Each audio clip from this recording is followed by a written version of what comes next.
My name is Russ, and today I'm going to teach you guys the basics of screen printing from home. To screen print from home, it doesn't require a lot, and you can do it pretty basic.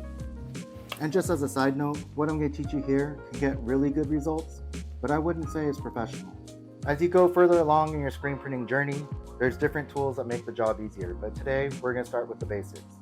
The first thing you got to start off with is a screen, and unfortunately, it's something that you're going to have to buy. Screens probably cost around $25 nowadays, and there's two basic screens that exist. There's wood and there's metal. And this right here is a 125 mesh. And the mesh is important because the lower the mesh, the bigger the holes, which means that more ink can get through. So with something with a higher detail, you're going to want a higher mesh count. This right here is a 125 mesh, and I would say it's a general purpose screen and perfect for printing at home. I would suggest for our needs of basic printing, we want to stick between a 110 and maybe a 160 mesh count. What we're going to need next is emulsion and a scoop coater. And we're going to use these two things to actually coat the screen with emulsion, which ultimately becomes the stencil, and then we'll be able to put on our design. The fourth thing we'll need is actual transparency, and this is what we're going to put our image on. Next, we're going to need a piece of glass, and it could either be glass or plexiglass.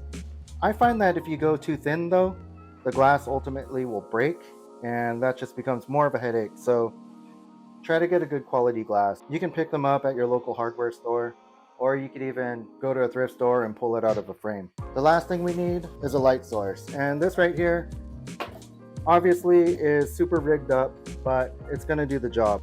Just to show you how simple this has to be is I have a PVC bar with an old broken tripod supporting it. It's a 500 watt floodlight from Home Depot connected to this PVC bar, counterweighted by some bags that I had around. That's why I'm telling you guys, it could be really basic in order to get this done. I think one of the most important parts is that from here to here, you want that about 14 inches above the glass so it can project the light over your entire image. So oftentimes you're going to hear people say when you deal with emulsion, you should be in a dark room. But what I found, as long as you have minimal light, such as like a garage light or a closet light, something like that, it's completely fine. The emulsion's not going to cure right away. So now let's actually get started and do this. Keep in mind, emulsion, it is pretty messy. You're going to want to get the emulsion and pour it into the scoop coater. Next, you want to get your screen and put it at about a 45-degree angle.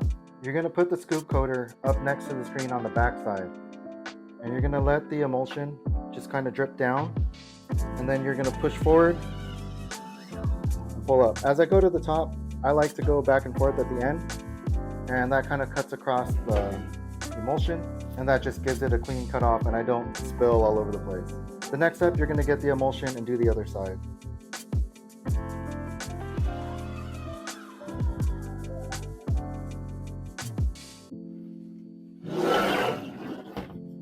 For the third and final step, we're going to flip it around and we're going to do one last pass on the back side.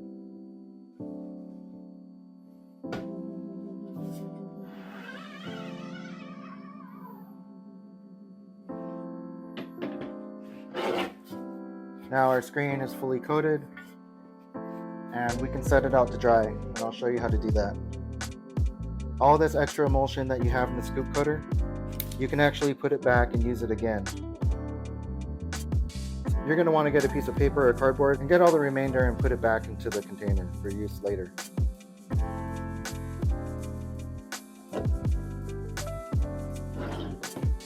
And for now, that's the prep of the screen, and we'll come back and we'll actually burn it. When you're letting your screen dry, you're going to want to prop it up on probably like 2 boxes or something like that. And you want to have it where it can get airflow below and above, so that way both sides of the emulsion can fully cure. You need the emulsion to be completely dry before we can burn the stencil. And to be safe, I would really let it sit overnight and then burn your image the next day. Placing it here underneath the light. And this is the film that we're going to use. I'm going to place it here. For accuracy, you should measure, but since this is just a video, we're just going to wing it. This right here is my glass. I'm putting the glass directly on top of the film, so that way the film stays close to the screen, tight and there's no gaps, so that way there's no light that leaks. We're going to plug this in. So I know it takes about 7 minutes. I'm going to go ahead, set the timer for 7 minutes.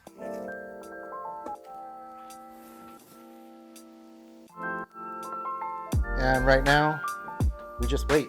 One thing that I should have made note of is when you burn the screen, you're going to want to put the transparency where the words are backwards. Because it's on the bottom, when we flip it over and we wash it out, it will be right side up.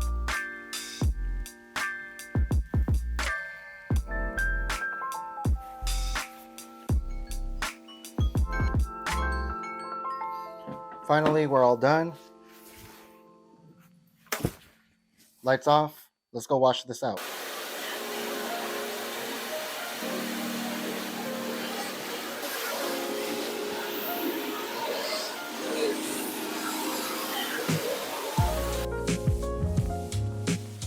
Now it's all washed out, so we'll sit it out in the sun and let it dry. So the screen is finally dry, and at this point what you're going to do is block out all the parts that don't have the emulsion with tape. I'd really suggest doing the inside parts as well because it's easy to get ink to ride up the sides. But that's how you make a screen. As far as printing, I'm going to make a part 2 video of how to do that because there's a lot more steps involved in printing. Feel free to like, subscribe, share, and I appreciate you guys for watching. Until next time.